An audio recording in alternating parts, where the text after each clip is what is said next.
There's no such thing as bad weather, only bad clothing.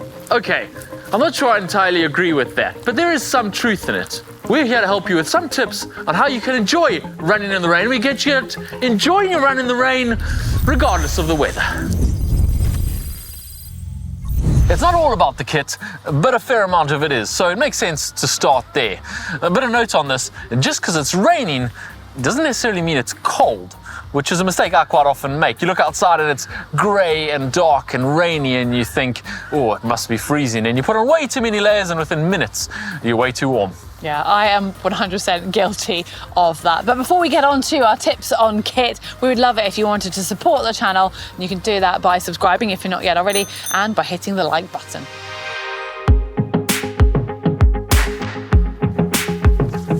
Let's start at the top with your head. If you can keep your head dry, you generally feel a lot better, so it's quite important. Yeah, well, on to our tip. So obviously, suggesting a cap. It protects your head, but probably more importantly, it protects your face and your eyes from the elements, especially if you've got a prevailing wind. But do bear in mind that putting a cap on, if it is quite warm, you could get a little bit hot. You can, if it's extreme weather, go for a waterproof cap, but that will keep a little bit more heat in. If instead you're just someone who wants to protect your forehead and keep your ears warm, then why not try a headband? Yep, and that brings us on to the hood, which obviously brings us on to the rest of your body covering. So let's start on the outside.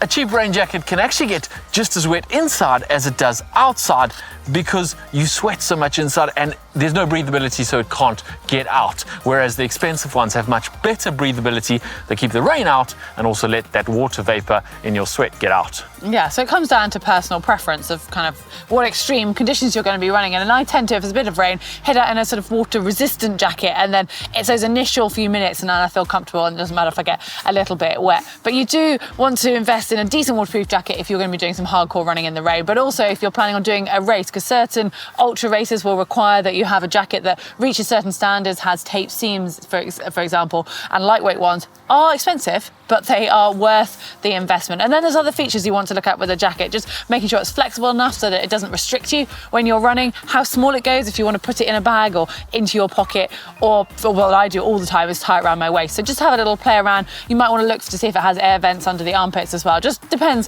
what you want from your jacket. Which brings us on to another one of those things that we're talking about, your hood, because that's a feature of a rain jacket that's very important. The quality and design of your hood can make or break a rain jacket, and combining your hood with a good drawstring and maybe even a little peak to keep the rain out your face with one of those caps, and you'll feel snug and dry throughout your whole run. Which brings us on to the rest of your clothing, what you wear under your rain jacket. Obviously, this depends on the prevailing conditions and how cold it actually is, but you do want something lightweight, breathable, moisture wicking, but you also want to watch out because when it gets wet, those seams can chafe, and some materials when they get wet can really chafe. So be aware that you might get a little bit wet even if you're wearing a good rain jacket. Yeah, very true. Well, moving on down the body to the legs, and this one splits opinion because I have quite a few friends who understandably prefer to wear shorts in the rain, and I do get that.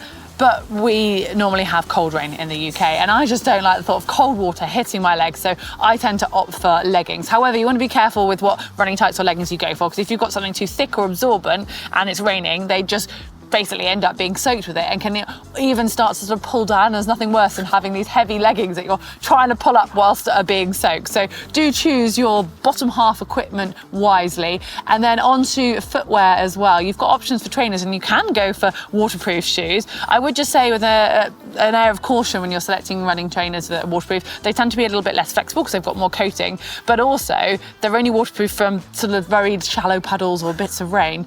And the first time I had a pair of waterproof shoes, I went and did a race in them and they got so soaked and then the water stayed within my feet. Yeah. But basically, they're not waterproof around your ankle, unfortunately. yeah. I discovered that one midway through this race. But genuinely, if you are just running in the rain, your shoes will dry. Just make sure that you dry them carefully, take out the insoles, put newspaper in, and you can use them the next day and your feet will probably get wet again, but they'll dry. Yeah. And that brings us on to socks, what you wear inside your shoes, because as Heather says, even with waterproof shoes, your feet are probably going to get wet. Now, wearing the right socks, no matter what the weather, even if it's completely dry, is very important for running. So make sure you've got a decent pair. But when it's raining, it's even more important. Your feet will get wet, and the wrong pair of socks can cause all kinds of soggy feet, soft feet, blisters, chafing. It's not pleasant. Make sure you get a decent pair of socks if you're going to be running in the rain.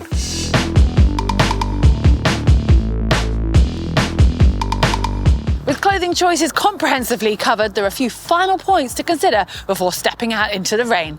Plan your route accordingly. If you're planning to go off-road, those routes can quickly get muddy and slippery when it starts raining, so make sure you wear the appropriate footwear. In fact, it's worth considering the ground surface underneath you, even if you're sticking to an urban route, because cobbles and pavers can get treacherously slippery and actually make a fun run in the rain decidedly unfun, especially if you're doing speed work.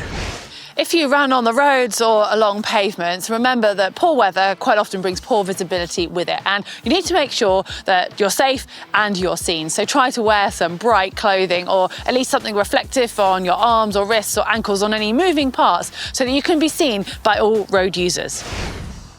If you do run with your phone, remember, you need to protect your electronics if it's going to be raining. So if your phone's not waterproof, put it in a plastic bag, or if you're lucky, your rain jacket might come with a waterproof pocket that you can slip your phone and electronics into.